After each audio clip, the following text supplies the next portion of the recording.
Hey, I'm Mark with Keeping Runners on the Road. Let's talk about protein. So, in all reality, super important, just our nutrition in general.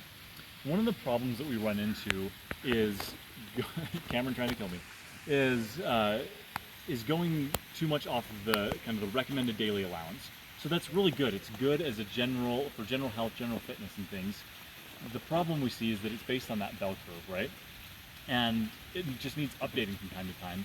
So some of the more recent literature that's come out is in people that are training to maintain muscle mass and even to put some on, which I know that's kind of a big thing for runners, like, oh, I don't want to add any muscle mass. But in some of our other videos, we've talked about why the strength training part is important and why you're not necessarily going to add a lot of mass in the way that you're, depending on the way that you're training. But back to protein. So what we find is that about 20 grams of 20 grams of protein per serving or per meal maximally stimulates protein synthesis. As we age, it changes a little bit. That goes up to about 30 grams of protein per meal to maximally stimulate the protein synthesis. But that's important for a couple reasons. If you're just the typical person who's like, I'm going to do 3 square meals a day and that's it, you lose out on some opportunities to keep that net protein synthesis higher, right? Because all throughout the day we're going up and down kind of on that curve, right?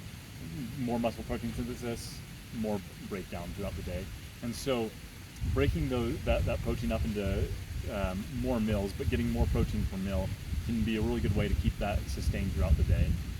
So what the recommendation now is about 1.6 grams per kilograms. Easy to do the math, take your weight, divide it by 2.2. There you go. Welcome. So anyway, so what that does per meal is it equates to about a fourth of a gram per kilogram of body weight per meal.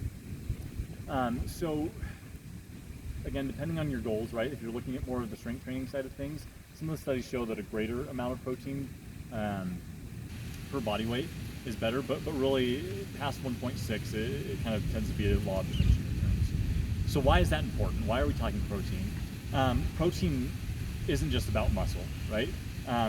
Obviously that's kind of what I hit hard in there, but we have proteins as building blocks throughout our body, right? Our bones are largely made up of proteins, right?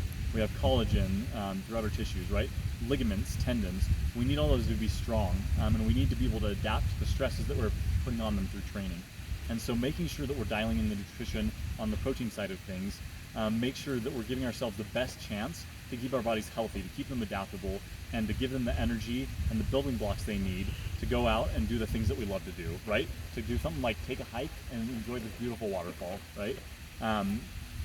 Fueling our body properly allows us to live the lifestyle that we want. It fuels the lifestyle that we want. So that's Keeping Runners on the Road for this week. Thanks for joining us, and we'll catch you next time.